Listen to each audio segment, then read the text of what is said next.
So question number 1 देखो technical section का। The Fourier cosine series, याद रखना पहले कभी भी इतना फोरियर साइन सीरीज या फोरियर सीरीज नहीं पूछता था। पहले डिफरेंशियल इक्वेशन ज्यादा पूछता था और लैप्लास भी ज्यादा नहीं पूछता था। अब ये दोनों ज्यादा पूछने लगा मैथमेटिक्स में। Got it. जो पहले इतना कम पूछा था, फोरियर सीरीज तो ज्यादा इतना पूछा नहीं जाता था मैकेनिकल के लिए, वो इलेक्ट्रिकल वालों का पूछा था। Now they are asking more on Fourier series and this what we call Fourier series and this what we call Laplace. Now they are asking more. So be prepared for this. Okay. Now the Fourier's cosine series for a even function f of x is given by f of x is equal to a0 plus summation of n is equal to 1 to infinity a1 cos nx. The value of the coefficient a2 of the function f of x is equal to cos square x from in line between 0 to pi is. तो यहाँ पर देखो Fourier series किस लिए इस्तेमाल होता है? Fourier series is use to define और expand any function in terms of trigonometry series. तो यहाँ पर एफ ऑफ एक्स को कैसे डिफाइन किया जाता है फोरियर सीरीज में? यहाँ पर देखो मैं अभी तुम्हें थ्योरी पढ़ा रहा हूँ बस फोरियर का। F of x is equal to a0/2 plus a1 cos x plus a2 cos 2x and so on plus b1 sin x plus b2 sin 2x and so on. अगर यहाँ पर interval तुम्हारा 0 to 2 पाई दी, जैसे यहाँ पर 0 to पाई दिया हुआ है, सपोज यहाँ पर मैं भी तुम्हें थ्योरी पढ़ा रहा हूँ, ठीक है। सपोज यहाँ पर x 0 to 2 पाई लाई कर रहा है, तो a0 की वैल्यू क्या होगी? It is 1 by pi 0 to 2 pi f of x dx। an की वैल्यू क्या होगी? a1 a2 anything. a1 की वैल्यू क्या होगी? 1 by 2 pi 0 to 2 1 by pi 0 to 2 pi f of x cos nx dx। bn की value क्या होगी? 1 by pi 0 to 2 pi f of x sin nx dx। उसी तरह से अगर सेकंड केस, अगर तुम्हारा x की वैल्यू माइनस पाई से पाई के बीच में है, तो a0 की वैल्यू क्या होगी? 1 by pi minus pi to pi f of x dx। an की वैल्यू क्या होगी? 1 by pi minus pi to pi f of x cos, it's actually cos nx होगा, sin nx। उसी तरह से bn की वैल्यू क्या होगी? 1 by pi integration minus pi to pi f of x sin nx dx। उस third case क्या है? जीरो टू पाई के केस में, अगर तुम्हारा x 0 टू पाई के केस में लाई कर रहा है, सो a0 is equal 2 by pi integration 0 to pi f of x dx। an is equal 2 by pi integration 0 to pi f of x cos nx dx। Sorry यहाँ पर nx होना चाहिए, nx dx। उसी तरह से bn is equal to 2 by pi integration 0 to pi f of x sin nx dx। अब आते हैं अपने क्वेश्चन पे। यहाँ पर दिया हुआ है cos square x दिया हुआ है, तो cos square x को कैसे लिख सकता हूँ मैं? Half plus sorry 1 plus cos 2x/2 लिख सकता हूं, that is equal to half plus 1/2 cos 2x। तो यहां पर क्या दिया है? What is the value of a2? a2 मतलब क्या है? We know that f of x can be written as a0 plus a1 cos x plus a2 cos 2x and so on. तो यहां पर हमारा cos 2x का coefficient क्या है? Half. Simple. Got the point और not?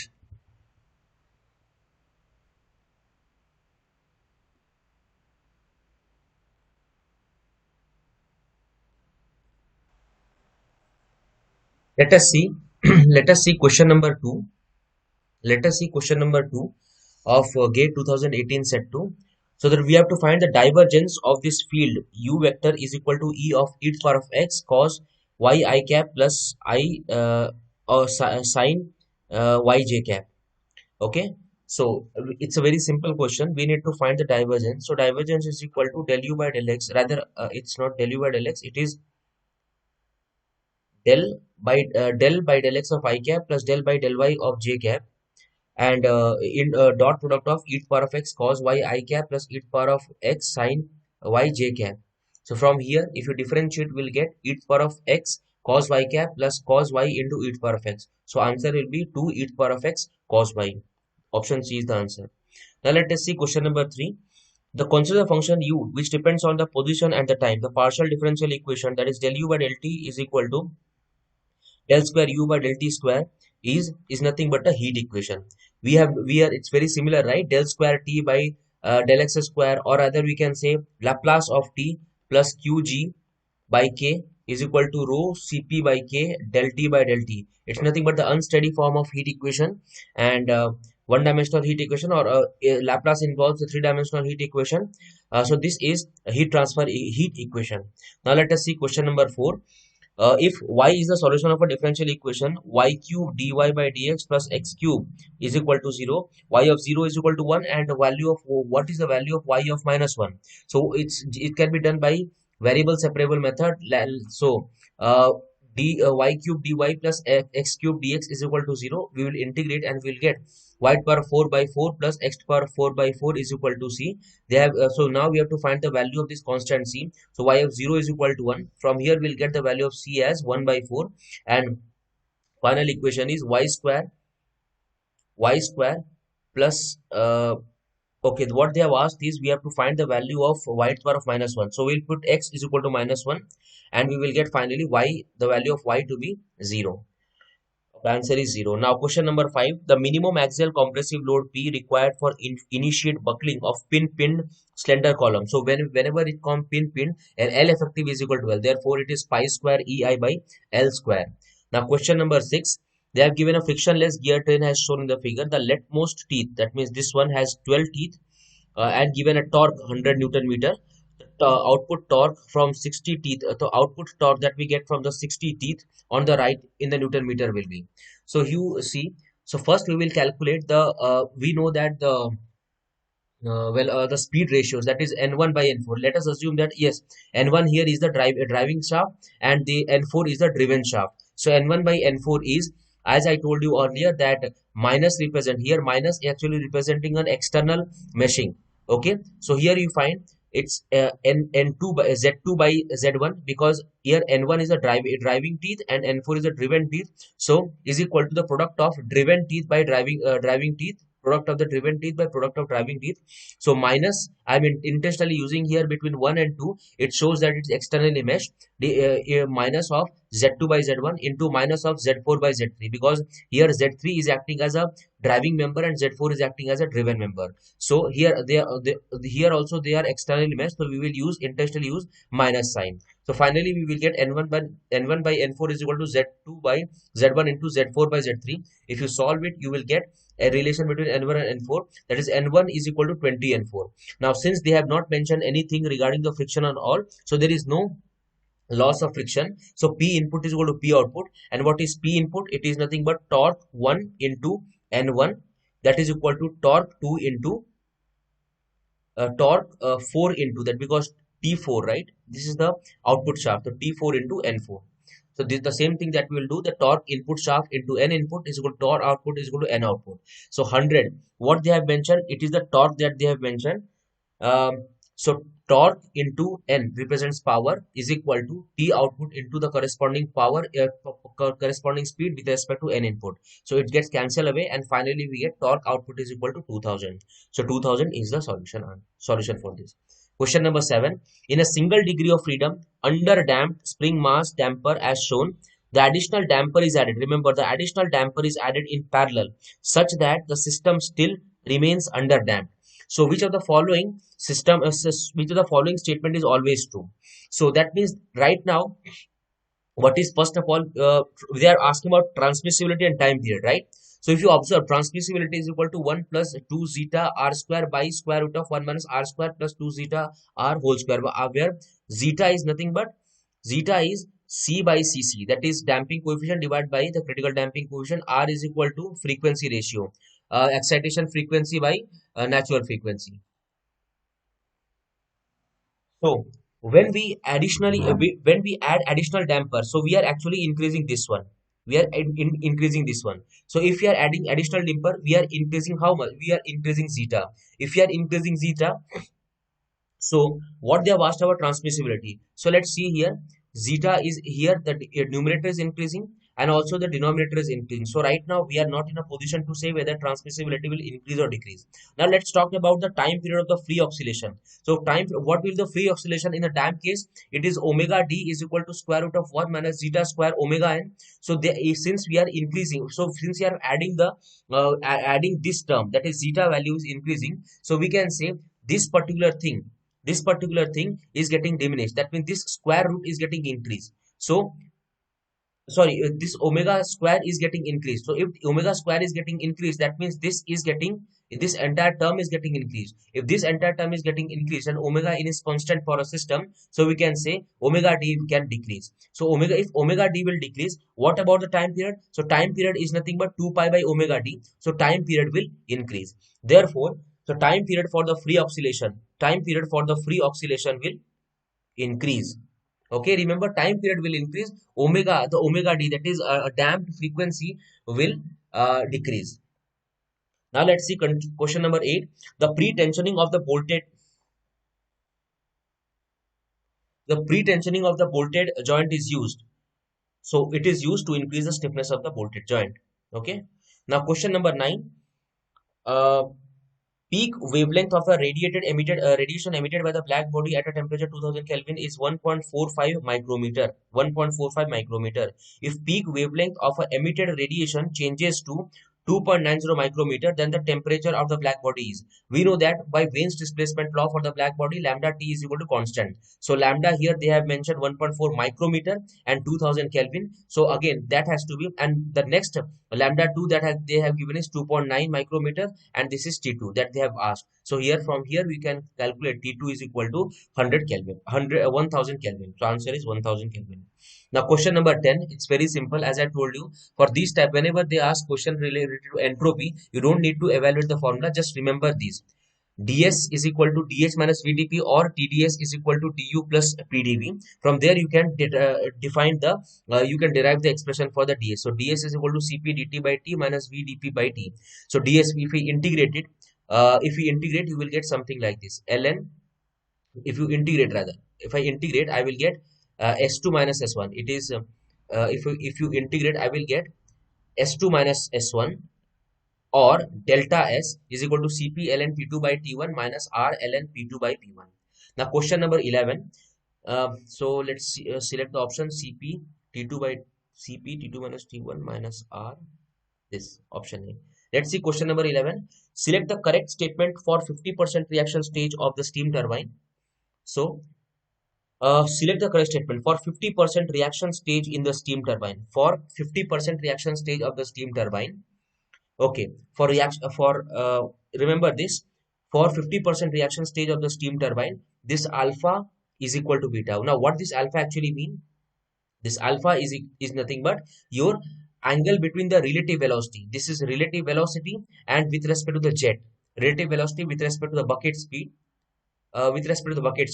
speed, and beta is the angle with respect to the absolute jet, angle with respect to the absolute jet v2 with respect to the bucket speed. So alpha is equal to beta. If I look at here, I will find that absolute angle uh, at the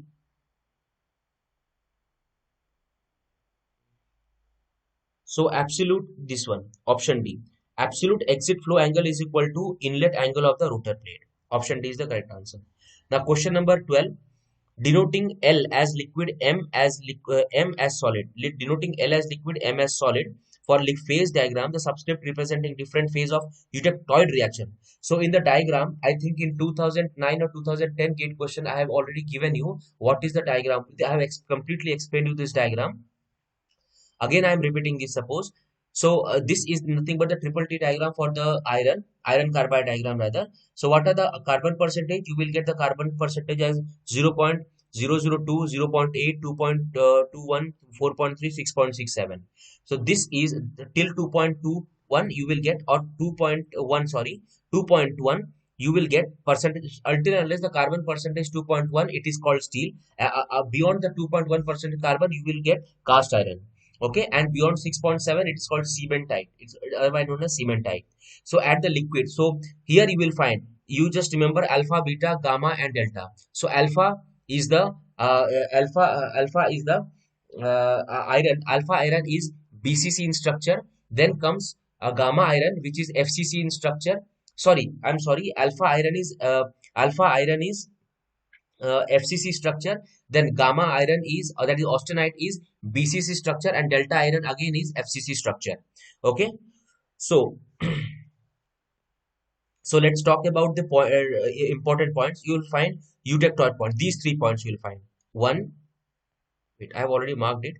This 1 point, 2 point, and 3 point. So there are 3 points. The first point is let's say eutectoid. Eutectoid is the point it will find in 0.08% 0.08 percentage of carbon. So at 723 degree, you will find that here solid, that is austenite, is getting converted. It is in phase equilibrium with alpha iron and cementite. I think this is yeah, yeah, alpha iron and cementite. Now, what is eutectic? What is eutectic iron? Eutectic iron is a pure iron. Pure iron means here eutectic point, right? So at 1147, so you will find here one. You will find here the pure iron is in equilibrium with gamma iron and austenite. Okay. Now the peritectic reaction. In peritectic reaction, you will find at a very high temperature, that is here at this point 1400 above 1492 degrees centigrade, where liquid plus delta iron is getting cooled to form austenite. Okay. Actually, there are three irons. It's not austenite. It is ferrite, Fe3C. Austenite is represented by gamma. Okay. So here this is austenite plus ferrite. Okay. So in eutectic reaction, what we get, pure iron, that is liquid iron, is getting converted into gamma iron and ferrite at 1147 degrees centigrade. Peritectic reaction is where liquid plus solid, that is liquid plus delta iron, is getting cooled to form austenite. In eutectoid reaction, you will get at 0 point, it's not 0.08, it's 0.8 percentage, is 0.8% carbon. It happens in 723 degree, where austenite is getting converted into alpha iron and cementite. Okay, so I have already made the diagram for this. You can check it.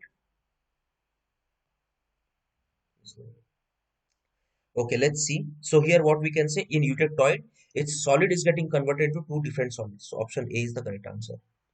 Now let's see question number 13.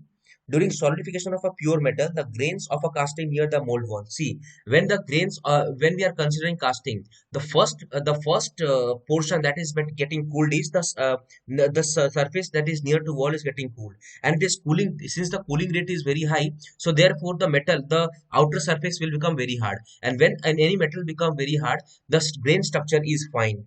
Okay, and since it is cooling at a very rapid rate, therefore these are randomly oriented. Therefore it will be fine and randomly oriented. Fine and randomly oriented. Fine depicts it is hard because the cooling rate is very fast, and random, since they are cooling at a very rapid rate, the cooling is very high, therefore it is randomly oriented. Now let us see question number 14. Toothpaste tube is manufactured using impact extrusion process. Metallic pipe is manufactured using centrifugal casting. Plastic bottle is manufactured using blow molding, and thread bolts are done using rolling process. So here this is the answer. Option C. Option C will be the answer for this. Let us see question number 15. Feed rate of slab operation is equal to. Feed rate of a slab operation is given by feed per teeth into RPM. Generally, feed rate is nothing but your velocity with it is going, right? Velocity with it is going. Now, feed, it's nothing but mm per tooth into number of tooth is equal to mm, and RPM gives revolution per minute. So revolution we can convert in terms of meter also, or at the end of the day we will be getting the feed rate of the slab milling as feed per tooth into teeth into RPM, that is F into N. Okay, for all the cases whether you are turning or any other operation, you will get the feed if you want to calculate the speed at which things are going on, it will be F into N. So here additional thing that we use in slab milling is we are getting feed in terms of teeth. So feed per unit tooth multiplied by the teeth into RPM. Now let us see product of RPM, feed per to the number of tooth in the cutter. Now let us see question number 16. The MRR, metal removal rate of EDM, electro discharge machining, takes place through. It's a very common question, melting and vaporization. Question number 17. The preferred option for holding the odd shape, it is by 4-jaw chuck. Okay, for unsymmetric method. Now the local tire distributor expected to sell approximately 9,600 belted radial tire next year. Annual carrying cost is 16 and ordering car 70. The economic EOQ, it's very simple. The formula for the EOQ is 2 into demand into ordering cost by carrying cost. Just put the formula and you'll get the answer as 300. So 2 into, this is the total demand, this is the ordering cost, this is the carrying cost.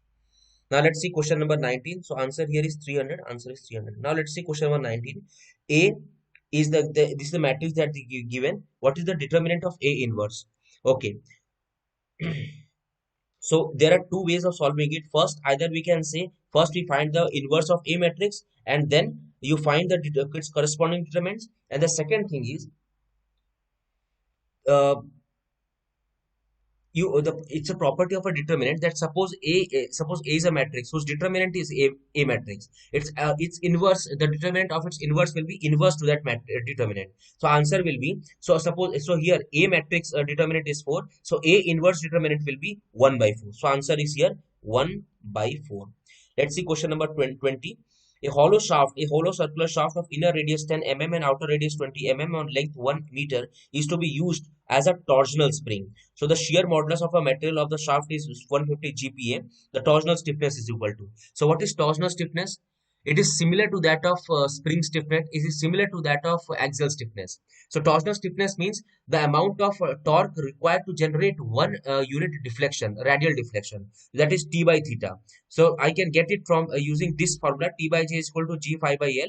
So T by theta is nothing but torsional stiffness. That is G J by L. So what is G? They have given 150 GPa. That is 150 to the power of 3. I am writing everything in terms of Newton and mm. I'm converting everything in force into Newton and distance into mm. So 150 to the power of 3 into pi by 32. Since it is hollow, so pi by 32, 40 to the power 4 into 20 to the power 4 divided by L. I am converting this 1 meter into mm. That is 1000 mm. From here we will get the value of your torsional stiffness, that is T by theta is equal to 35.34 kilonewton per radian. Now let's see question number 21. The fatigue life of a material of our fully reversed loading condition estimated to be sigma A is equal to 1000 n to the power 0.15. Sigma A is the stress amplitude and n is the failure cycles. The maximum allowable stress amplitude for a life cycle of 10 to the power of 5 cycle under same loading condition is. So here they have given, right, a sigma A is the stress amplitude and it is reverse loading. So what that actually mean? Actually it means that sigma you have two values, sigma maximum. So in order to calculate these type of things in terms of this, if you come across the question related to the variable loading conditions, means the load is varying with respect to time, so we will calculate two things, two type of stresses, maximum stress and minimum stresses. Okay, so here they have told the reverse loading condition.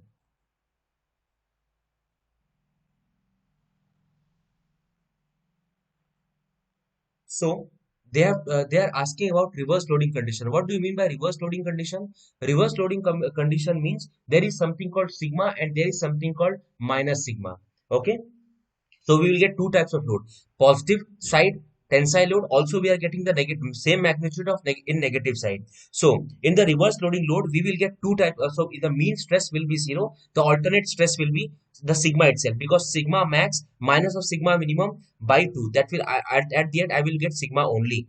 Okay, so here they have to they are telling that calculate the maximum allowable stress amplitude for the life 10 to the power 5 cycles under same loading condition is. So here sigma A will be 1000 into 10 to the power 5. I think they have given the cycles 10 to the power of 5 cycle raised to power minus 0.5. So from here I get sigma A value as this 195.61. Okay, so that is why we are taking only and only sigma A value. We are not taking any other value. Okay, otherwise I would have added some more coefficient to it. But if I found only and only the stress, the maximum stress that is acting here is sigma A rather, or I can replace it with sigma A here. Okay, so therefore sigma A value is the maximum stress that is acting. So solving for sigma A, just putting the value of 10 to the power 5 and I will get the corresponding value of sigma A. Let us see question number 22. A viscous laminar flow of air over the flat plates results in a formation of boundary layer. The boundary layer thickness at the end of the plate at the length L is lambda L. When the plate length is increased twice the original length, the percentage change in the laminar boundary layer thickness at the end of the pipe is. We know this is a very famous formula, delta x is equal to 5x divided by square root of rex. This actually it is only valid for laminar. For turbulent, this lambda, this boundary expression varies with 4 point, I think it is 2.39x divided by Reynolds number to the power 1 by 5. But for laminar, it is 5x divided by square root of rex. So for lambda L, we can replace x by L, and we can establish the relation variation with L with the L. So I can get lambda L is equal to square root of L. Okay, and when the length is, so when the plate length is twice, so when the plate length is twice, the boundary layer that is formed is delta 2L is directly proportional to 2L. Now what is the change in boundary layer? It is delta 2L minus delta L by delta L, that is equal to square root of 2 minus 1 by square root of 2. Okay, that is final one, and this is inertial one, and this is inertial. So that is square root of 2 minus 1 into square root of L by square root of L. So this is 41.42% change in laminar boundary layer. Now let us see question number 23. The engine operates on a reversible cycle. The work output from the engine in kilojoule per cycle is. So what is the work output? How we calculate the work output? We can calculate the work power under PV diagram. So this is the cycle, and this is the cycle in the PV diagram. So what is the area of this triangle? It is half into, this is 0.5 and this is 250. So half into 250 into 0.5, that is 62.5 kilojoule per cycle is the work output. Question number 24. The arrival of the customer over a fixed time interval in a bank follow Poisson's distribution and the average of 30 customers per hour. The probability that the time between successive customer arrival in between 1 and 3 minutes is. Now you see here lambda, that is the rate of arrival is 30 per hour. So expected number of occurrence per minute is equal to 1 by 2. Okay, expected number of occurrence per minute is equal to 1 by 2. Now the Poisson's distribution, in the Poisson's distribution, suppose this black color represents the theory of it. So suppose t is equal to 0, t is equal to 1, t is equal to 2, t is equal to 3 is the time period of the arrival. So the average time between the two interval, say it is lambda. So the events are independent of each other, and events cannot occur simultaneously. So this is nothing but the basic concept of Poisson distribution. I again repeat, let t is equal to 0, let me count the time, and t1, t2, t3 are the point at which the arrival is taking place. So the average time between the event is, say, lambda, and in Poisson's distribution, events are independent of each other. That means arrival are independent of each other. Then events cannot occur simultaneously. Then the probability distribution. What is the probability distribution function? It will be 1 minus e to the power of minus lambda t. Okay. So for nth minute, it is e to the power of 1 minus e to the power of lambda tn. So the probability distribution function for 1 minute. So this is what it means. What is the probability of time successive arrival from 1 and 3 minutes? So probability distribution. So PDE. So what is the probability distribution function for 1 minute? It is 1 minus e to the power of minus half into 1. Okay, because lambda is equal to half, and t is equal to, so t is equal to 1 minute. So I will just put it, and I will get this as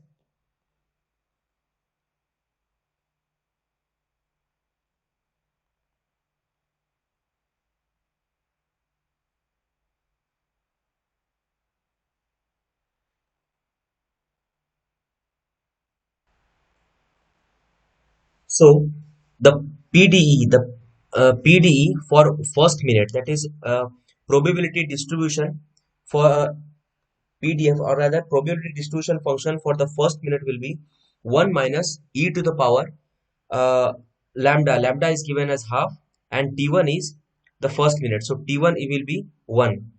Okay, that's what I did here. 1 minus e to the power of half into 1.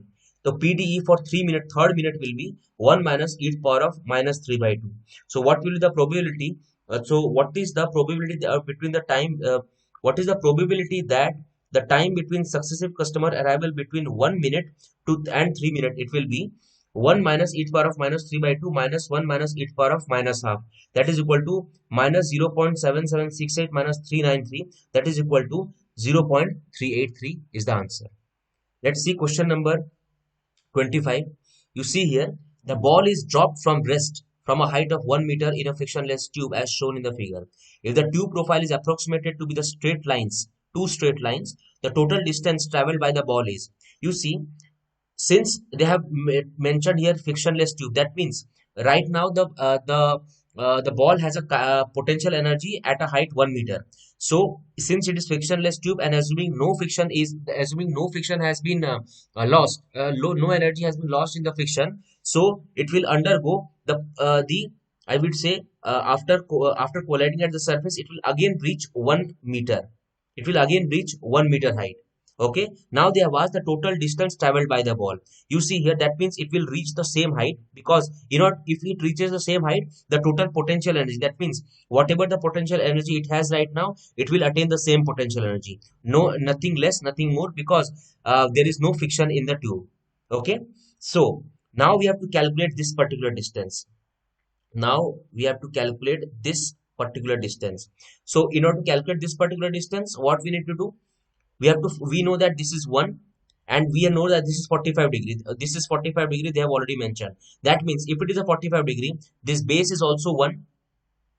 Okay, this base is also 1. We or or else we can say 1 divided by this x is equal to 1 divided by this x. So this is 40, if this is 45 degree, so this is also 45 degree.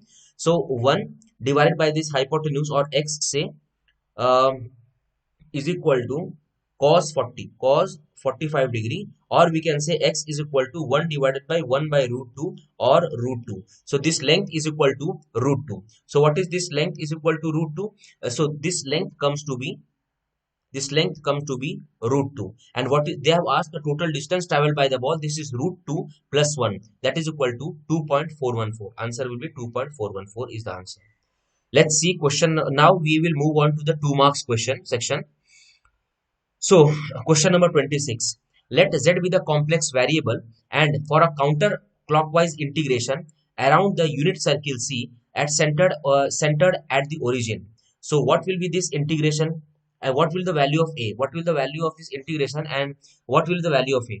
So, you see here, if I take 5 outside, if I take 5 common, I will get dz divided by 5 into z minus 4 by 5. So, counterclockwise integration of the unit circle, right? So if I found that this 4 by 5, 4 by 5 is lying inside it. Okay, so if we know the theory that using Cauchy integral formula, integration of f of z by z minus a, f of z, f of uh, f of z by z minus a dz is equal to 2 pi f of a. Okay, so if I take 5 outside, and dz by z minus 4, so what is here f of z? F of z is nothing but 1. Okay, f of z is nothing but 1. Now what is f of z, or f of z, or rather if f of z is equal to 1, f of z itself is a constant value. So what will be our f of z? What will be our f of a? F of a itself also equal to 1. So what is our, so now what is left in front of us? It is left with only 1 by 5. 1 by 5, the 1 by that, the answer here will be 2 pi I divided by 5. Okay, because f of a here, the answer, so the integration f of z by z minus a dz is equal to 2 pi I into f of a. Now what is f of a? You will write f of z into this, replaced by a, but our f of z in this particular case itself is 1. So what is f of a here? It will be 1 only. Okay, so this will be, so solution for this will be 2 pi I divide by 5. And now they are asking about what is this a. This a is nothing but 2 divided by 5, that is equal to 0.4. Okay, now let us see question number 27. Let x1 and x2 be the independently exponentially distribution random variable with mean 0.5 and 0.25. Y, so then y being a minimum of x1 x2. So it's not minimum, it is actually mean.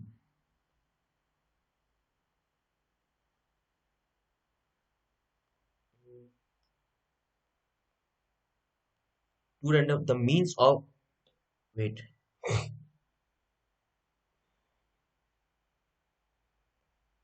it is mean of x1 x2. Okay, what is the mean of x1 x2? that they have asked. So you see x1 x2 are the two independent exponentially. So I have already told you that in these questions from 2017 onward, they are asking heavily the questions based on distribution. So now they have asked about the exponential distributed random variable. Previously they used to ask about normal distribution curve. And so these are the type of questions they are asking, and there is a high probability that in the future gate questions they might be asking questions based on the distribution the functions like Poisson or so. So in the exponential distribution, this is the theory portion that I have discussed. In exponentially distributed random variable is continuous in nature. F of x is equal to lambda e to the power of minus lambda x for x greater than equal to 0, and it is 0 for x less than equal to 0. What is the value of mean? Mean is equal to 1 by lambda, and what is variance? It is 1 by lambda square. Okay, so here they have given for the first exponentially distributed random variable, their mean, that is 1 by lambda 1 is equal to 0.5 and 1 by lambda 2 is equal to 1 by 0.25.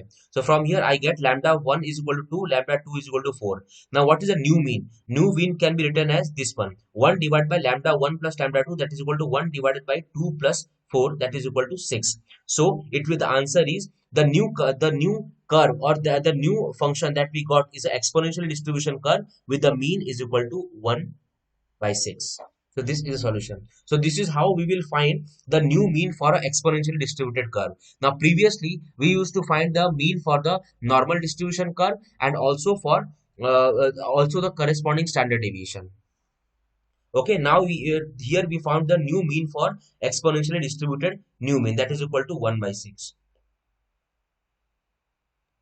Now let's see question number 28. For a position vector, r vector is equal to x I cap plus y j cap plus z k cap, and normal to the vector can be defined as normal to the vector can be defined as r vector is equal to square root of x square plus y square plus z square. They given that a function phi is equal to ln mod of r.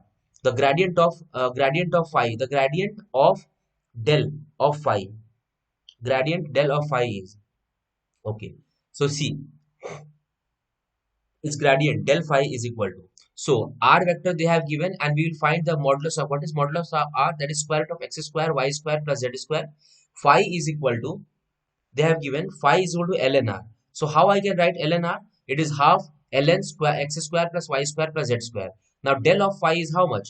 Del of phi is equal to, del of phi is equal to del by del x I cap, del by del y j cap, del by del z k cap, dot product of half of this function. Okay, so if you solve one of this question, you will get 2x divided by, so 2x I cap divided by yeah, since this is a scalar function, it will give a vector, it will give you a vector. Okay, so 2x divided by x square plus y square. Similarly, if you differentiate with respect to y, you get 2y j cap divided by x square plus y square plus z square. Again, if you differentiate with respect to z, you will get 2z x square plus y square plus z square. Okay, now now yeah, this is what I will get. Now if I observe it here, if I observe what I'm getting, it is x I cap y j cap plus z cap divided by x square plus y square plus z square. How can I define x square plus y square plus z square? It is nothing but r vector dot r vector. Okay, and how I can define x I cap y j cap plus z cap? It can be defined as r vector only. However, this particular thing can be represented as r modulus or r modulus square, but they have not mentioned in the solution. They have mentioned this thing, r vector divided by r vector dot r vector. So answer is this one. Let's see question number 29. It's a beautiful question. There is a one concept that they have recently involved. In a rigid body of planar motion, the point r is accelerating with respect to the point p at a speed of, or at an acceleration of 10 meter per second square, angle 180 degree. So basically this means that the point p with respect to r, acceleration of p with respect to r is 10 meter per second square, and the direction of the p, or rather point r with respect to p, acceleration of r with respect to p is equal to 10 meter per second square, and the angle of r with respect to p is equal to 180 degree. That I have easily shown here. This is the diagram for it.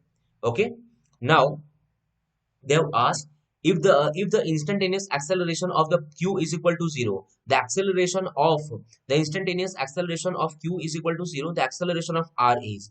So we need to find the absolute acceleration of r.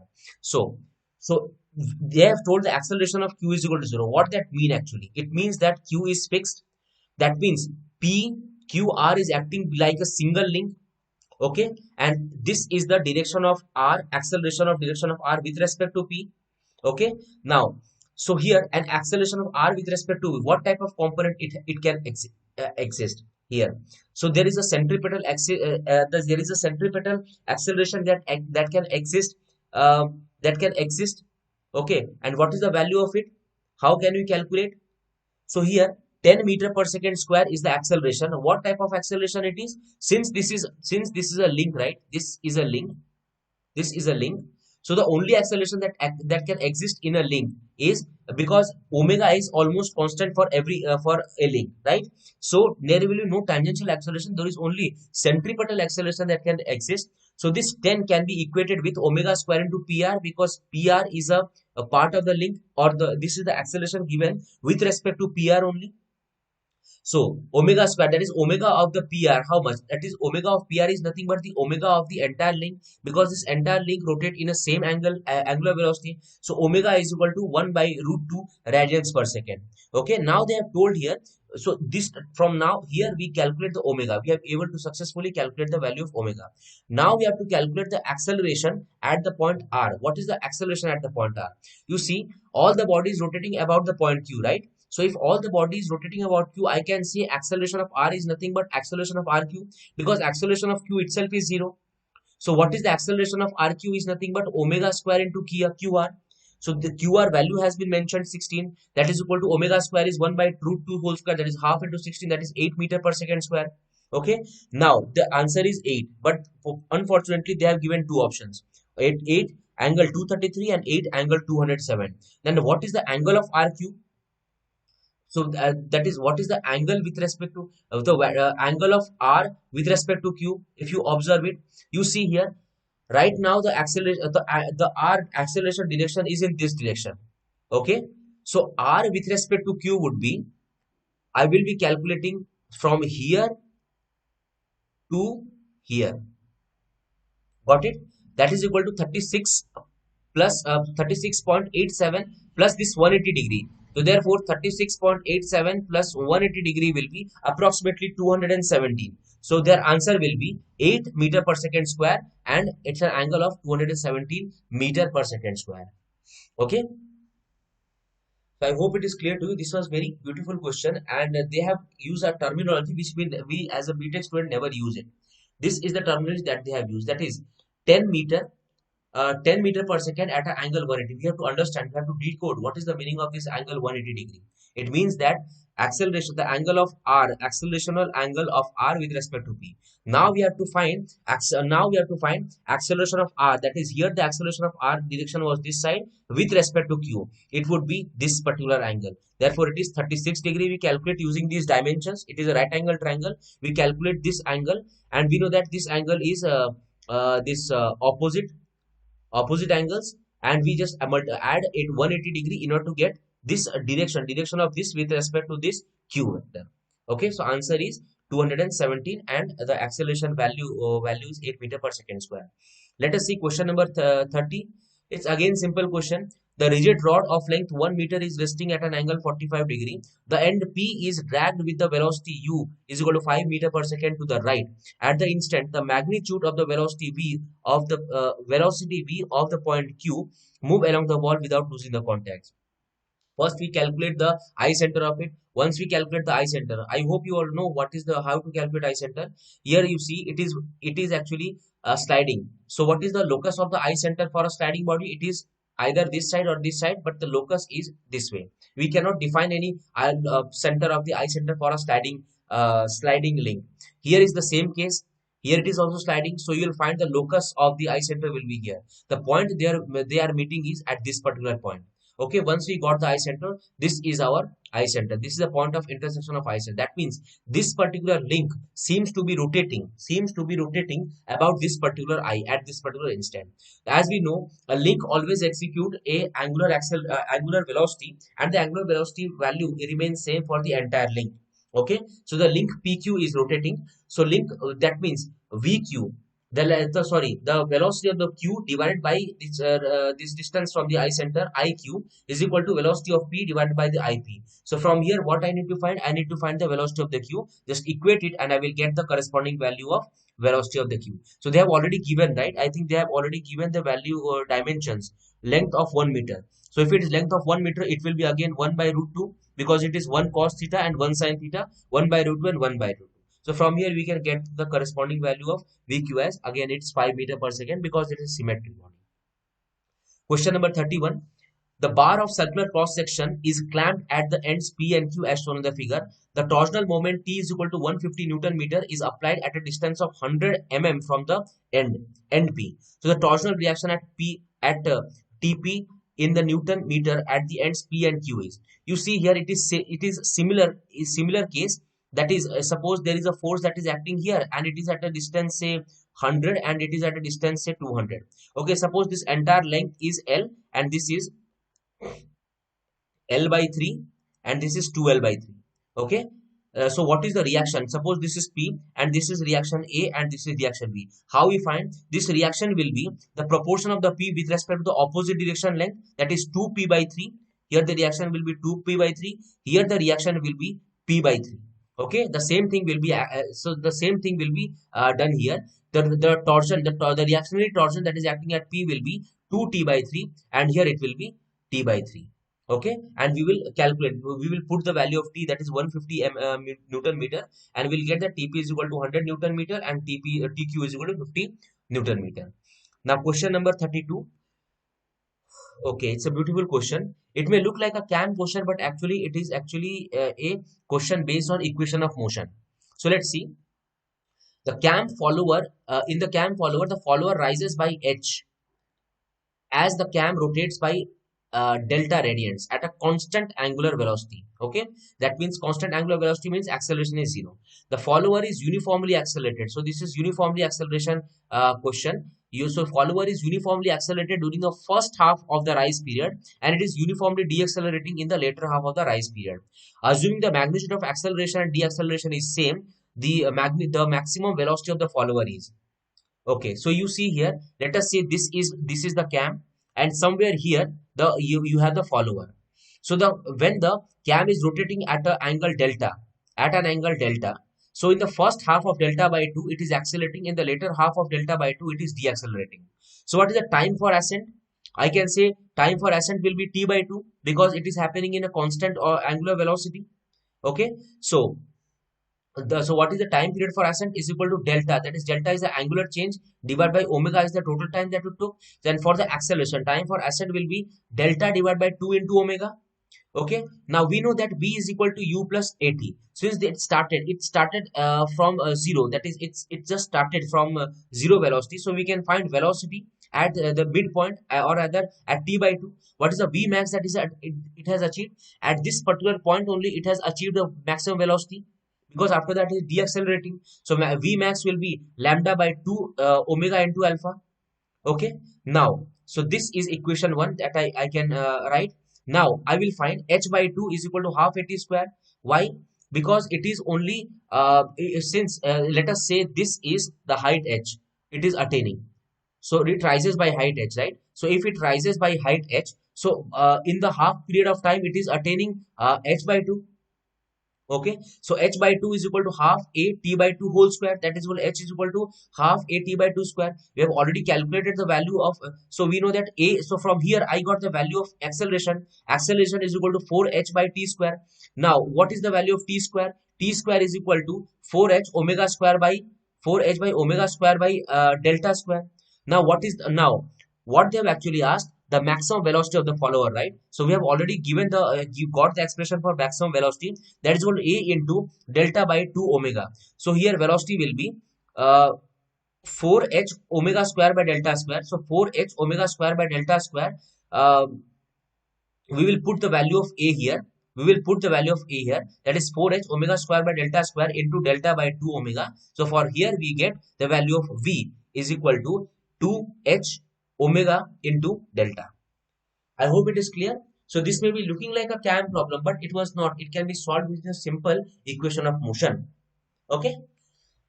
Okay, so let's move on to the next question. Question number 33. A bimetallic cylindrical bar of cross-sectional area 1 meter square is made by bonding steel. Young's modulus is equal to 210 GPa, and aluminum having Young's modulus of 70 GPa is shown. To maintain the tensile axial strain of magnitude, to maintain the tensile axial strain of magnitude 10 power of minus 6 in a steel bar, a compressive axial strain again of 10 power of 6 in aluminum bar, the magnitude of required force P will be. Okay, so let us take this example. So what I say is I will make the free body diagram. Let us assume that the R of steel is acting in this side, R of aluminum is the reaction at aluminum side will be this side. So what from where? So from here I can say that R of steel minus R of aluminum is equal to P. This is just a normal force balance equation. I know that R of steel divided by A into E. Okay, that is equal to P into.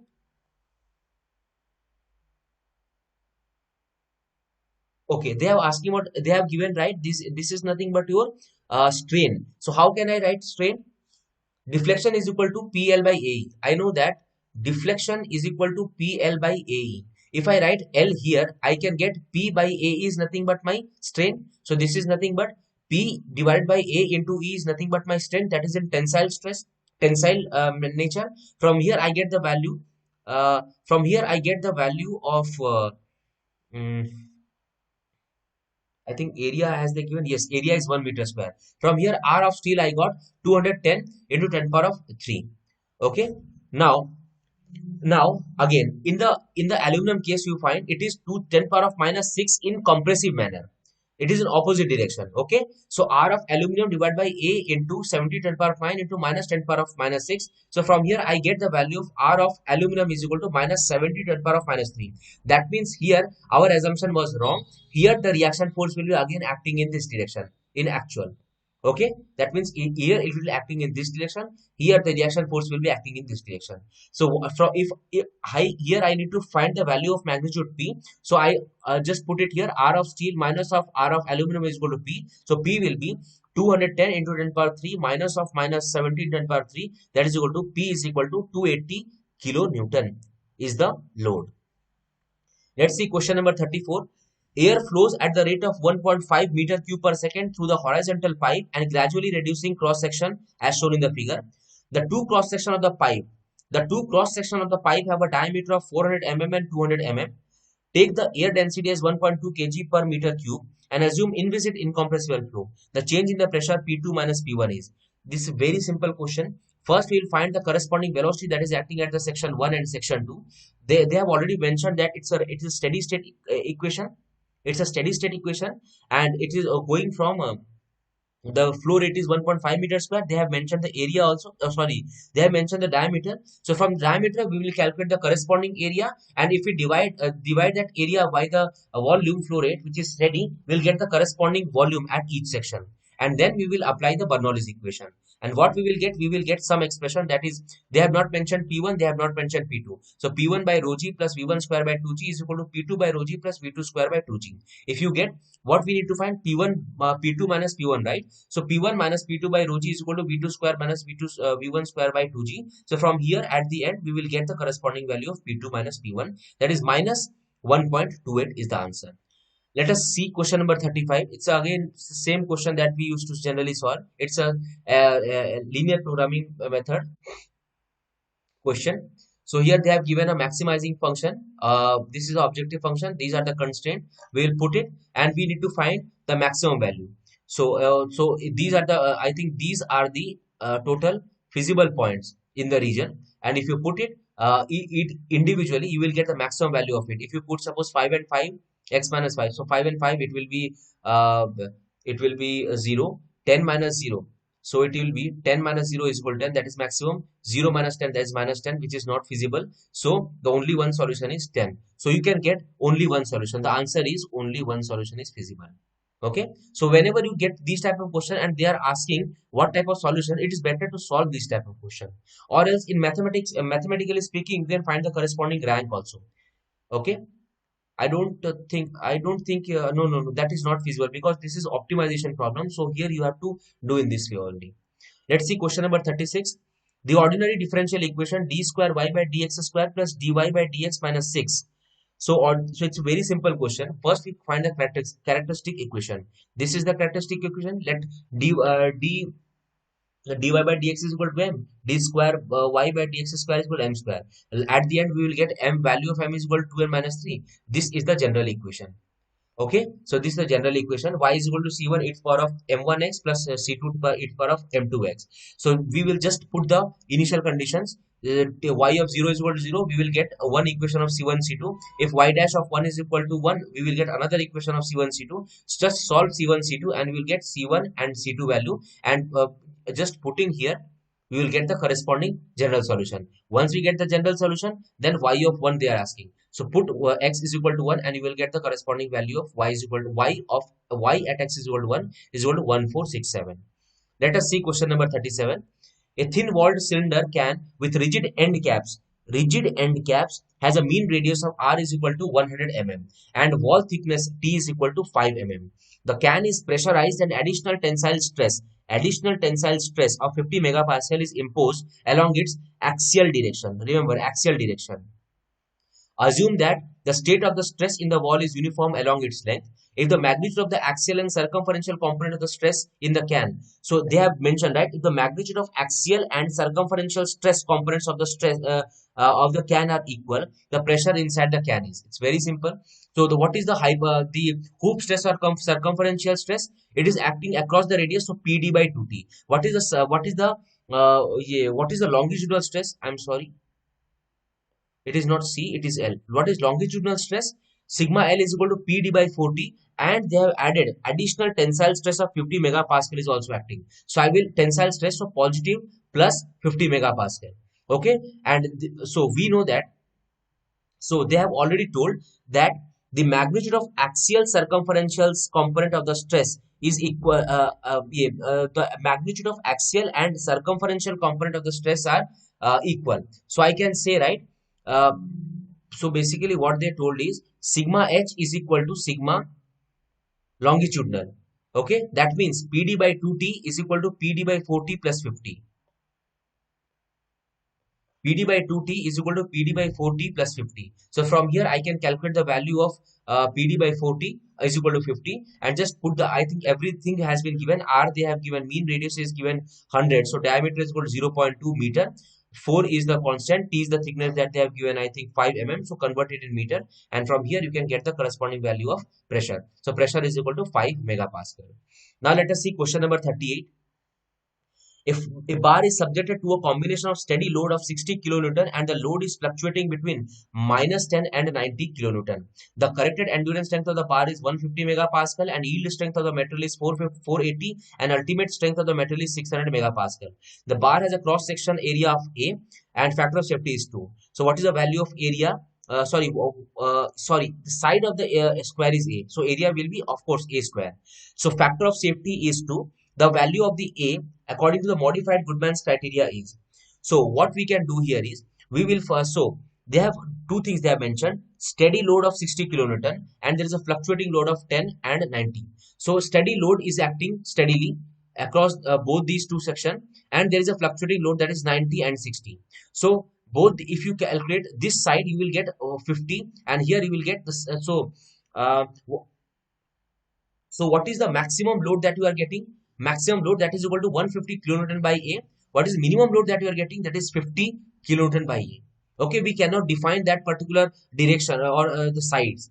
Okay, for 90 and 10, we cannot define that direction right now. So what we can say is, from these two set of stresses, we can get sigma max is equal to 150 kilonewton by A. Sigma minimum is equal to 50 kilonewton by A.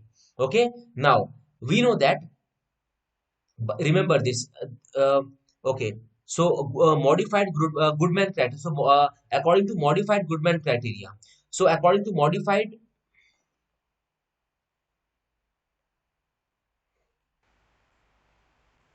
So here it has been told you have to do according to modified Goodman criteria.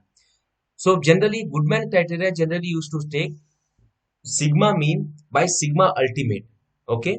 And sigma alternate by sigma corrected endurance, or endurance is equal to 1 by factor of safety. But the modified Goodman criteria takes similar to that of Soderberg, or rather I can say modified Goodman criteria is similar to that of Soderberg, which takes limiting value of sigma mean to at sigma y yield, and alternate value is actually limited to sigma endurance. Okay, so that is equal to 1 by factor of safety. This was the concept here. They have mentioned modified Goodman criteria.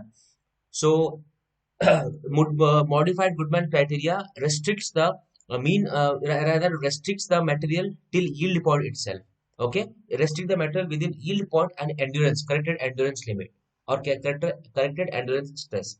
So from here, just apply it, and they have already given the factor of safety too. So from here, if you apply it, it's just simple mathematics, and from here you can get the corresponding value of area.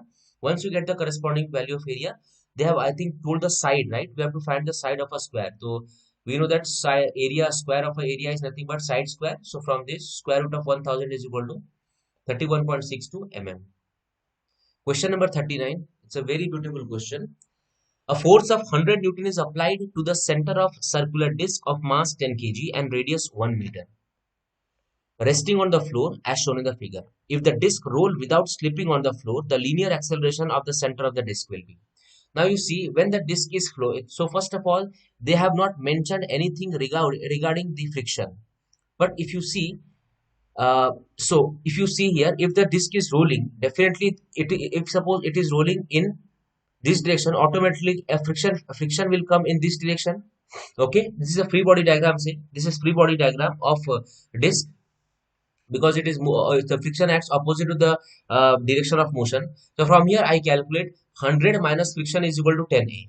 Okay, just remember this one. 100 minus frictional force is equal to 10 into acceleration. 10 is nothing but their mass, because 100, I think 10 kg they have given. A is the acceleration. Now I know that this friction force and this center, it is rotating about the this rotating about the center. Okay, so the torque, what is torque? Torque is nothing but friction into radius, and that is also equal to I alpha.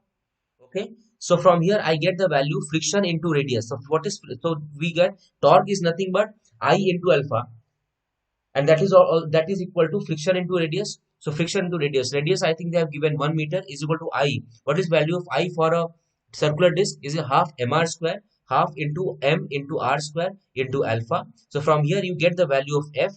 So f value I got 5a. So just put it in this particular equation. You will get 100 is equal to 15a. So from here you get the linear acceleration is equal to 6.67 meter per second square. Okay. So I hope it's a very beautiful question, and there is a concept involved, that is, they have, even though they have not mentioned the even though they have not mentioned the value of friction, but they have already told that it is rolling. Thus disc rolled. And how the disc can roll? If you are applying the force from the center, it should be dragged, right? If it is executing only and only, if it is executing only if it is suppose, if there is no friction, if it is suppose there is no friction, then the body should have only dragged. Okay, at that case there would be no friction, but it is saying it is rolling. It is rolling only possible because there is friction that is acting on the ground. Okay, and that friction will create the rotational force across the cylinder. Okay, let us see question number 40. A frictionless circular piston of area 10 to the power of minus 10 meters square and mass uh, a mass 100 kg sinks into a cylinder container of same area filled with water at density 1000 kg per meter cube. The container has a hole 10 to the power of minus 3 meters square at the bottom. So here the area is 10 to the power of minus 2. Here the area is 10 to the power of minus 3 meters square at the bottom, and it is open to the atmosphere. Assuming no leakages from the edges of the piston and considering water incompressible, magnitude of the piston velocity at the instant is shown. Okay, we know that. So we know that it is incompressible. Incompressible means, incompressible states that the density does not change with respect to any application of pressure. Okay, so what we can say, the volume, rather the volume is constant. That means A1 B1 is equal to A2 B2. So this is the corresponding section 1, and this is the corresponding section 2. So from here we know that they have given the two areas, this area and this area. From here we can correlate the values of V1 and V2. And now we'll apply the Bernoulli's equation. Where we will apply? I will apply this particular place and this particular place, the Bernoulli's equation. They have given, so here the what is acting, what is the pressure that is acting? Here the acting pressure is P is equal to ATM. What about this particular portion? This also, here also the pressure that is acting is ATM pressure only. Okay, here the here also you are acting, so here also there is pressure acting. And one more thing here, apart from PATM, there is one more force, that is, see, they are given 100 kg, mass of 100 kg. So this mass of 100 kg divided by the area is also a pressure. So 100 kg divided by the corresponding area. Area is 10 power of 2. Okay, 10 power of minus 2. Piston area of 10 power of minus 2 meter square, I think. Okay, so from here we can calculate the corresponding pressure divided by rho g. So this is the total pressure that is acting at P1, and only PATM at the point 2, it is only PATM that is acting. Okay, so this is the total pressure plus V1 square by 2g plus 0.5. At 1 it is at a height of 0.5 is equal to PATM by rho g plus V2 square. So here, after cancelling each other, there will be two terms which is related to V1 and V2. Here we will get V1, and here you will get something called V2, and we know we have already established the relation between V1 and V2. So from here you get the value of corresponding V1, and that is what they are asking, the magnitude at which the piston velocity at the instant. So they are asking about V1. So this is V1 is 1.456 meter per second. Let's see question number 41. Okay, another beautiful question. You see, A is 0.2 meter thick infinite black plate infinite, having thermal conductivity 3.96 watt per meter Kelvin. So this is a black plate having thermal conductivity 3.96, is exposed to two infinitely black surfaces. These are infinitely black surfaces, 300 and 400 Kelvin. At steady state, the surface temperature of the plate facing the colder side is what? Colder side is 350 Kelvin. So here the temperature is 350 Kelvin. The value of Stefan Boltzmann sigma 5 is 5.67 10 power minus 8. Assuming one-dimensional heat conduction, the magnitude of the heat flux through the plate is. So what is the magnitude of heat flux? They are asking. So one way to calculate the magnitude of heat flux is to either calculate this, the entire 400 to 300, and see what are the different resistance that is coming across. The another shortcut way is, you see the steady flow, right? So the energy that is transferring from this place, it is also transferring from this place. So they have already given 350 Kelvin, and here it is also 350 Kelvin. And here the emissivity, they have told it is black, right? The emissivity here is black, and emissivity here is also black. So I can find the radiation that is going from 350 Kelvin to 300 Kelvin. That is equal to 5.67 10 power of minus 8 into 350 to the power 4 minus 300 to the power 4 divided by 1 by epsilon 1 plus 1 by epsilon 2 minus 1. So answer will be here, Q due to radiation is equal to 391.58 watt per meter square. Let us move on to the next question. Question number 42. Air is held inside the non-insulated cylinder using a piston whose mass is 25 kg, area is 100 centimeters square, and the stoppers have negligible area. The initial pressure P1, the initial pressure Pi and Ti of the air inside the cylinder is 200 kilopascal and 400 degree centigrade.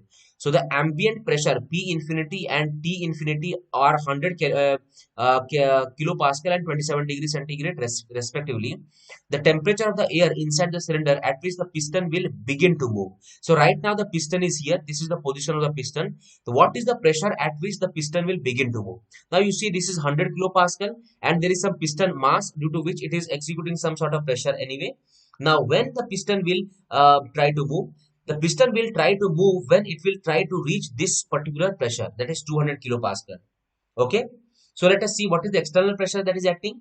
From externally, there are two type of pressure, as I told, 100 kilopascal and 25 into 10, that is mass into gravity divided by its corresponding area. So it will be 125 kilopascal. What is internal pressure? It is 200 kilopascal. So piston will come down only when the pressure will start reducing from 200 kilopascal. So start reducing from 200 kilopascal means if this particular pressure reduces if this particular start reduces, then piston will slowly and slowly come down. So because of the temperature and other factor, it is fitted, it is stopped near the wall.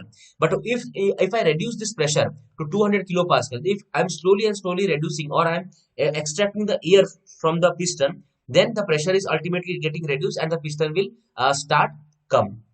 Okay, so the piston will come to rest when, so when the piston will begin to move rather. So piston will begin to move. Piston will begin to move if start reducing if this particular pressure start reduces to 200 kilopascal. That means if it start reduces below 200 pascal. Okay, so the temperature of air inside it which begin to move is, okay, that means um, the temperature of the air inside the cylinder at which piston will begin to move. So piston will try to begin to move when it will start reducing from 200 kilopascal.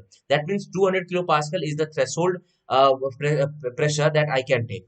Now what I will do, so I will take Vi is equal to Vf, because initially and final, so when it will start to move, initial volume is that of final volume. So what is the final pressure that I will be calculating? Ultimately the final pressure will be 125 only, because externally it is 125, and if it will reduces, so it will ultimately reduce to 125 only, 125 kilopascal only.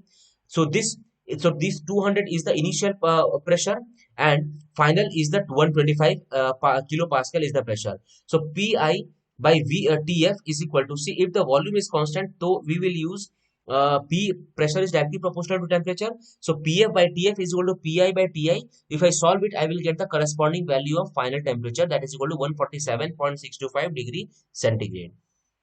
Okay, so let's see, very beautiful question. Let us see this question 43. Now this is the this question was very beautiful. Now this is just a manual question that they generally used to ask. It's based on refrigeration cycle, I think. Yeah. A standard vapor compression refrigeration cycle operating with a condensing temperature 35 degrees centigrade and evaporating temperature of minus 10 degrees centigrade. Develop 15 kilowatt of cooling. Okay. Now the pH diagram, they have been shown that the enthalpies of the various states. So the isentropic efficiency of the compressor they have given is 0.75. Now what is the magnitude of compressor power? So here they have given all the values of H. So from here we can find that what is the load, that is QL, that is the heat extracted, that is 400 minus 250. So that is 150 kilojoule heat is getting extracted. Now what is the Q of the compressor? 15 kilowatt of cooling. Sorry, it develops 15 kilowatt of cooling. That means the QL dot is 15 kilowatt. But here from here we see it is 150 kilojoule per kg. That means there is something difference in the, that is there is some mass that is going here. So what is the mass of refrigerant? We know that QL is the total power that is extracting, and QL is the total power. So this QL is the total power that is attracting, the total heat energy that is getting extracted. QL dot is nothing but the power that is extracted. So from here I can get the mass, that is 15 kilowatt divided by 150 kilojoule, through the mass flow rate is equal to 0.1 kg per second. Now they have told that the isentropic magnitude, the magnitude of the compressor work. How you will find the compressor work from the diagram?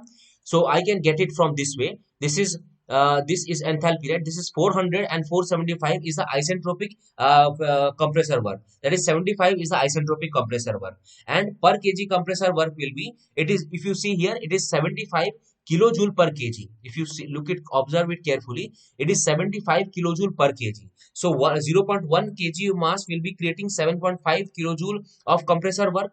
And since the because of isentropic efficiency, the compressor work will increase. So we will divide the corresponding isentropic efficiency, that is 0.75 with it, and we will get the actual work of the compressor will be 10 kilowatt.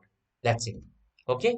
So let us see question number 44. Is the same question, same type of question regarding the psychometry that they are asking every year. So the ambient air of the pressure is 100 kilopascal. Dry bulb temperature is 30 degrees centigrade and 60% relative humidity. And the saturation pressure they have given at 30 degrees, 4.24 kilopascal. So from here what we can calculate? We can calculate the PV. That is actual pressure, the actual vapor pressure that is acting at these conditions. 30 degree condition. So I got the vapor pressure is equal to 2.544 kilopascal. What is omega? I know that omega is equal to 0.622 PV divided by P minus PV. So from here, just put the value of PV in these two sides and I get the corresponding value of omega, that is equal to 0.016 kg of water vapor per kg of dry air. Now if I convert in terms of gram, I will be getting 16.23 gram of water vapor per kg of dry air. Now let us see question number 45. Okay, it's the question of 45 is based on the homologous series. A test is conducted in the 1/5 scale model of Francis turbine under the head of 2 meter. Volumetric flow rate is 1 meter cube at 450 rpm. Take the water density. Take the water density and the acceleration due to gravity as 10 power of 3 kg per meter cube and gravity is 10 meter per second square. Assume no losses both in model and prototype turbine. The power in megawatt for the full size turbine while working in the head of 30 meter is. Now we know that, so we have to, what we have to calculate? We have to calculate power. Okay, they have already given the model of the scale of the turbine is. So what is the, so 1/5 model is dm, that is the length factor of a model divided by the length factor of the prototype is equal to 1/5. Okay, now what is power? We know that power is equal to rho g qh, otherwise known as mgh. Okay, m has been substituted by rho into q, so rho into g into q into h. If you see here, they have already given the value of power for the full scale. So the power for the full scale turbine by working on the 30 meter. So they have given, I think, power for the prototype. I think this is power for the model. So power for the model is, I think, density is same and gravity is same for model and prototype. Density and gravity 1000 into 10. Q they have given 1 meter cube, and h. What is the value of h? They have given it's 2 meter. If you put, you will get the power for the model. Okay, now we have to find the power for the prototype. How we will find? Now you will use the same equation for the use the same equation. So q is equal to, let's say q is equal to a into v. How I can write a? I will suppose keep a as same, pi dn by 60. That means q is directly proportional to d, also directly proportional to n. And how can I write? This is the way through which I can write q, that is a into pi dn by 16, or otherwise I can also write a is into velocity. Velocity means square root of 2gh. So from here I can write that so from here I can write so from here I can see, if I equate these two terms, you find h is equal to d square n square. Otherwise, we can say h divided by d square n square of model is equal to h divided by d square n square of prototype, because these are the terms that it has been mentioned in the question. And in order to find the power of the model, or sorry, in the prototype, what I need is P is equal to rho g q h. I think they have already given the value of h. Okay, so what I need is, I need power. So there is again we will find the corresponding value of power. So from here I can get the corresponding value of n prototype, because for h, d, n they have already given. For model, n is equal to 450. Then d value they have not given, but the ratio they have given, that is d of model and d of prototype they have given. So from here the only variable that is left here, h of the prototype they have given, that is 30 meter. So the only variable that is left here is n of prototype. Okay, so from here I get the value of n of prototype. Now I will see here what is the power. Power is equal to rho g qh. I know q is equal to, from here I calculated rho g is constant, a into square root of 2gh to the power into h. So from here I can get P divided by A into h to the power 3 by 2 of model is equal to P divided by A into h to the power 3 by 2 of prototype. Now, area of prototype by area of model. How we can write? They have already mentioned, right? The length scale is equal to 1/5 length scale. That means area is equal to the length of model by length of prototype. Square is nothing but area of model by area of prototype. Okay, so P divided by A into h to the power 3 by 2 of model is equal to P divided by A into h to the power 3 by 2 of prototype. So they have given all the value. The only thing that I need to find is this particular P of prototype. So from here I calculated the power. This actually I just showed you just for the sample, how we calculate the dimensionless numbers. Okay, suppose they would have asked the value of n. What is the value of n? How you will derive the value of n? You can derive it using this particular formula. But this is not right now required. This is not required for the question. The only thing that is required here is p. So from here we calculate the value, corresponding value of h. Okay, from here we get a dimensional number in terms of p, a, and h of the model and prototype, and from here we get the value of prototype. So the power for the prototype will be 29.049 megawatt. So I hope you understood it.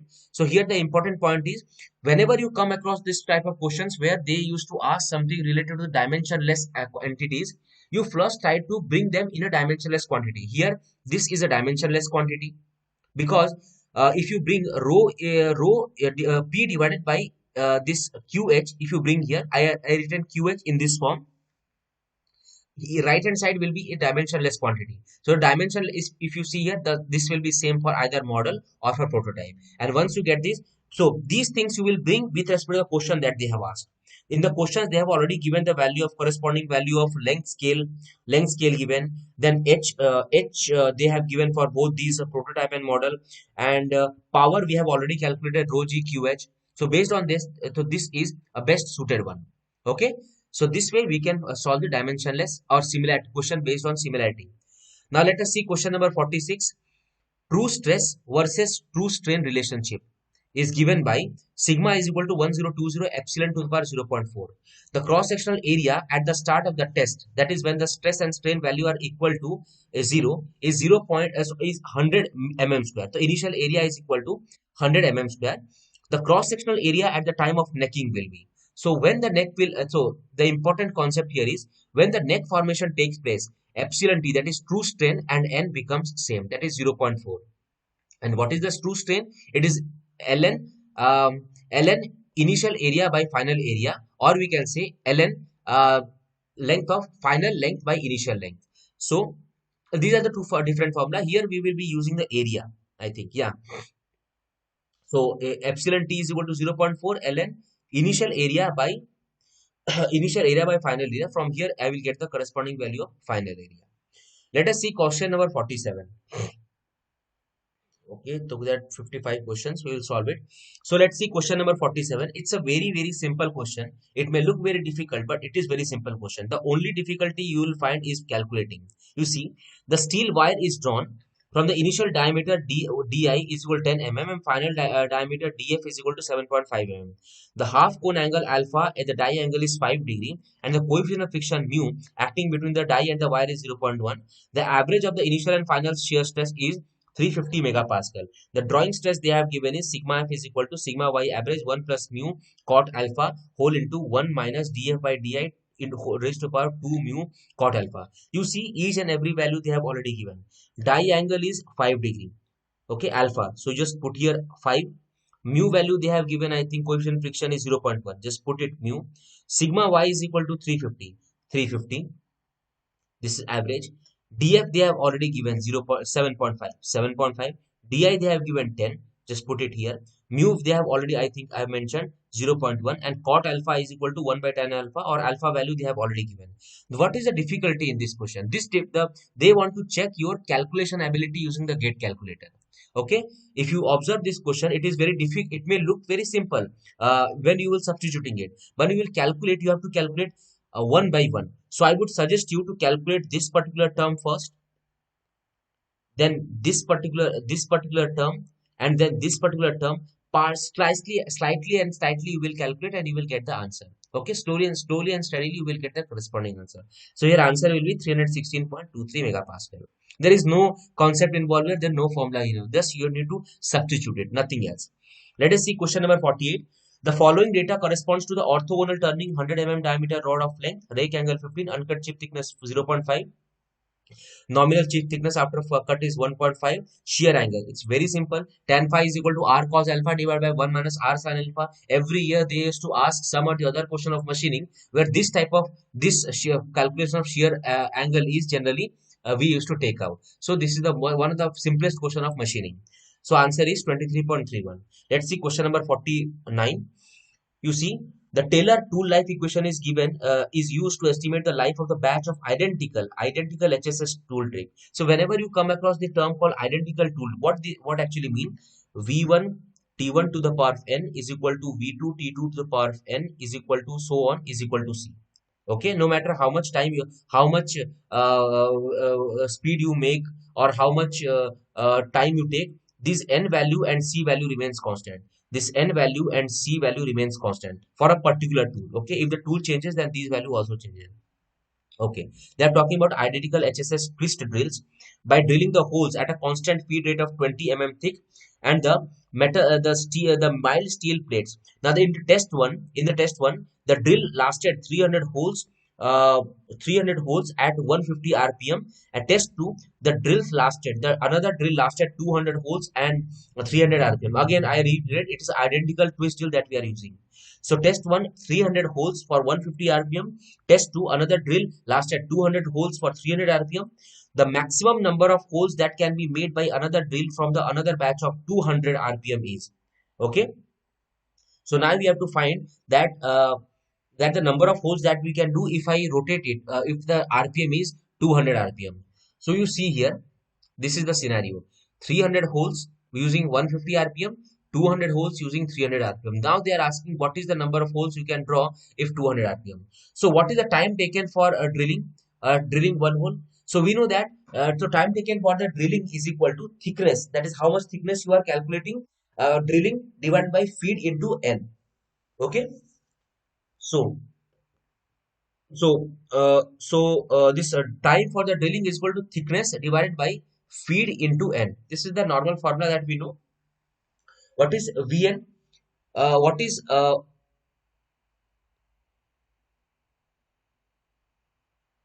what is this? What is velocity 1? Taylor's tool life formula is V1 T1 to the power of n. So where V is the velocity, T is the time. Okay. So V1 we know that it is 2 pi dn by 60. We will not do 60 because we will try to keep it in minutes only. Okay. So V1 is equal to pi d 150 meter per minute. This pi 150 is in RPM right now. Now T1, that is time taken for the whole 300 hole, is equal to 300 into 20 divided by F into 150. Now what about V2? Pi d into 300 RPM meter per second, or meter per minute rather. T2 will be 200 holes into 20 divided by F into, remember this is 300 because 300 is the RPM that we are using here. Here it will be 150 RPM that we are using here for calculating time. We know that V1 T1 to our n is equal to V2 T2 power n. From here what we will get? We will cancel all the feed terms. This is one term and this is another term. We'll cancel. There are many terms which are cancelled. Pi is common, D is common, the F is common. From here we will calculate the value of n. So n. So we know that n remains constant for the same tool. So maximum number of holes that can be made in the above batch at 200 RPM. So they are asking about 200 RPM, right? So what we can do is we will simply equate it. We will equate two things, any of the two. Either I take this one. I think I'm taking this one, right? This tool with the tool that has been added. That is the third set of tool where you are using 200 RPM. Okay. So here I am doing the same thing. So I will correlate pi d into 150 RPM. Using the 150 RPM, I got 300 into 20 into F by 50 raised to the power this one, because this value was unknown to us. That is equal to, this is equal to sign. I think I forgot to mention. This is equal to sign, equal to, now the original run. Pi d with 200 RPM I am executing. 200 RPM I executing, n into thickness divided by F into n to the power this n. So from here there is only one variable that is present, all others have been cancelled. So n, the only one variable that is n is the only one variable that is present. So n will be 253.5 is the answer. Therefore the number of turning holes that can be possible is 253.5. Okay. Now let us move on to the next question, question number 50. A sand casting of steel rectangular plates. For a sand casting of steel rectangular plate, dimension 80 mm cross 120 mm cross 20 mm, a cylinder riser has to be designed. The height of the riser is equal to the rate of its diameter. The total solidification time for the casting is 2 minutes. If Charanov is follow for the estimated of the total solidification, the exponent is to be taken as 2. For the solidification time of 3 minutes in the riser, the diameter of the riser will be. So first of all, whatever dimension that they have given, first we calculate the corresponding V and A. This is the volume and this is the area. Now how we calculate the area? So this we are considering the total surface area of that cuboid shape. That will be 2 into L into breadth into height, height into length. Okay. So we will get the corresponding total surface area is equal to this much. So velocity of the riser will be velocity. So in the we know that for a limiting case we take the time for solidification of the riser is equal to the time of solidification of the casting. Okay. Anyways, what is the what they have mentioned is we are taking a cylindrical riser. So cylindrical riser has to be designed. Okay. So the height of riser is equal to its corresponding diameter. So what is the so D is equal to H. So we will write everything in terms of D. Same. So where volume of the riser will be pi by 4 D square H. So since D is equal to H, it will be pi by 4 D cube. What is the area of the riser? It is equal to pi D square into, remember this is pi dh, that is surface circumferential area into 2 times of its surface if you see this is the cylinder, pi d square, that is pi d into h is this surface area. Okay. And what is the cross sectional area? This is the corresponding cross sectional area. Remember, they have not mentioned anything about the cross section. That is, if suppose they would have said that this is completely insulated, not, they have not mentioned anything. Though we will be taking the total area of this cross section. So 2 into pi by 4 d square. Now what is V by A for riser? V by A for riser, if you do, it will be D by 6. And what is V by A for casting? It will be 7.05. Okay. So we know that. What they have. So we know that T of casting by T of riser is equal to V by A square casting by V by A square for riser. Now they have already mentioned that was the time. Solidification of time for casting is equal to 2 minutes. Solidification time for the riser is equal to, so for solidification time of 3 minutes in the riser. So just put here solidification time for the casting and solidification time for the riser. Okay, just put it here and we'll get the value of the corresponding value of D of the riser. That's it. Okay. Here you only need to remember the formula, that is solidification time is equal to V by A whole square. Actually, there is some constant value also. There is some value K that is involved here, but they have not mentioned because we are only taking the ratios. Okay. In ratio, that K value will be the solidification constant K value will be eliminated. So we are not considering that. So let us see question number 51.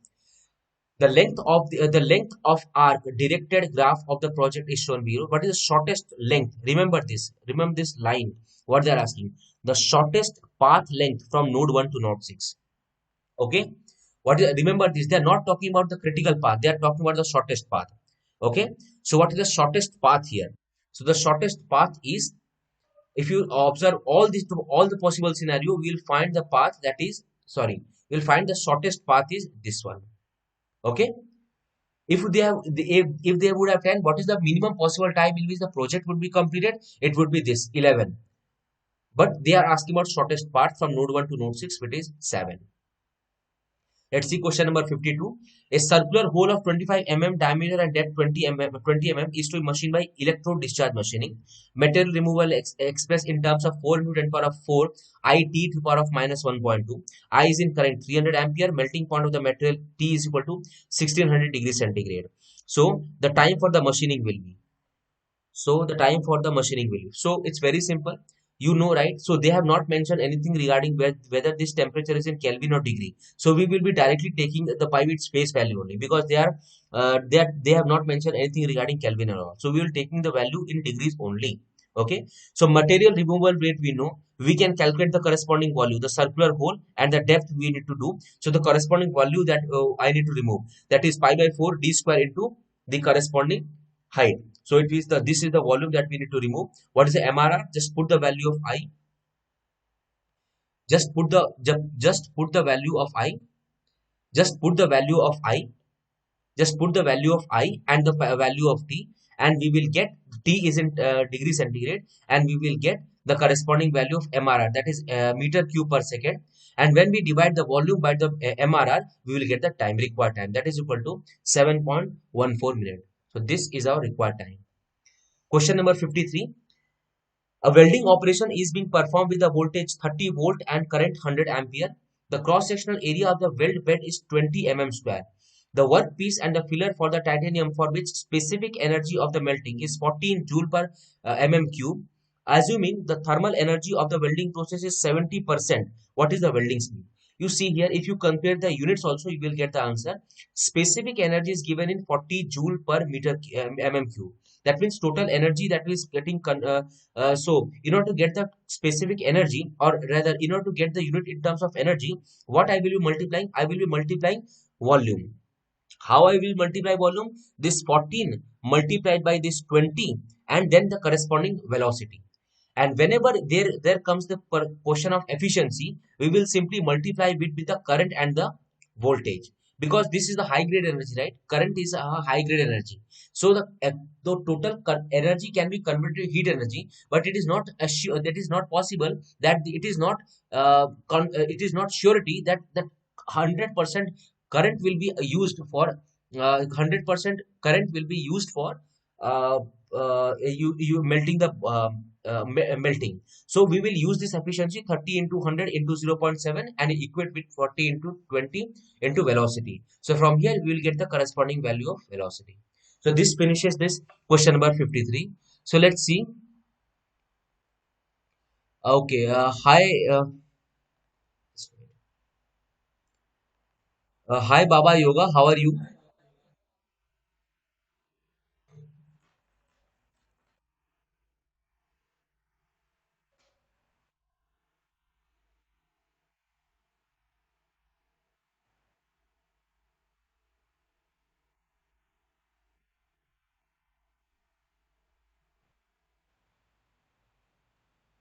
Hello.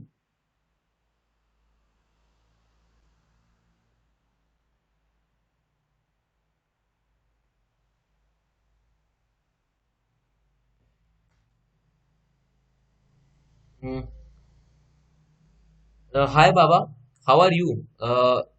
It's already midnight. Are you doing yoga in the midnight, or you are seriously preparing for? No, I won't be sharing these things in YouTube. This. So let us see another question. Question number 54. Steam in the condenser of a thermal power plant is to be condensed at a temperature of 30 degrees centigrade with cooling water, which enters the tube of condenser at 14 degrees centigrade and exits at 22 degrees centigrade. The total surface area of the tube is 50 meters square and the overall heat transfer coefficient is 2000 watt per meter square Kelvin. Okay, so what is the heat transfer in megawatt in the condenser is? So this is the corresponding diagram that we can make from the explanation that has been given. So this is the diagram that we can make from the explanation that they have given. Okay, so we can see here delta T1 is equal to 16, delta T2 is equal to this one. We know that at each and every point we will find the temperature difference to be different. That is why we will use LMTD method. So in order to get LMTD, we get LMTD is equal to 16 minus 8 divided by ln of 16 minus 8 divided by ln 16 divided by 8, that is equal to 18.54 degrees centigrade. And simple as and everything is simple now. They have already told that the heat is transfer taking place. See, it is entering at I think 14 degree and exiting as for 20 degree. And I think they have already mentioned something. No, they have not mentioned anything, right? They have mentioned only the tube area and the overall heat transfer. So it's simple. Q is equal to UA delta T. So what is this delta T? This delta T is nothing but the LMTD that we calculated here. Just put it and you get the corresponding heat transfer that is taking place. Nothing else other than that. Okay. So the basic function of these temperature was to calculate the corresponding LMTD. Now let us see question number 55.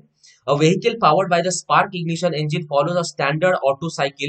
Gamma is equal to 1.4. The engine generates 70 kilowatt while consuming 10.3 kg 10.3 kg per hour of fuel. The calorific value of the fuel in 44 kilojoule per kg. The compression ratio is. It's very simple. Now what do you mean by the thermal efficiency? So how we will calculate the thermal efficiency? The thermal efficiency can be generated by the engine generates 70 kilowatt of power. So 70 kilowatt divided by the total calorific value that you are giving. Okay, so this is mass per unit time into the corresponding calorific value, and they have taken 44,000 kilojoule.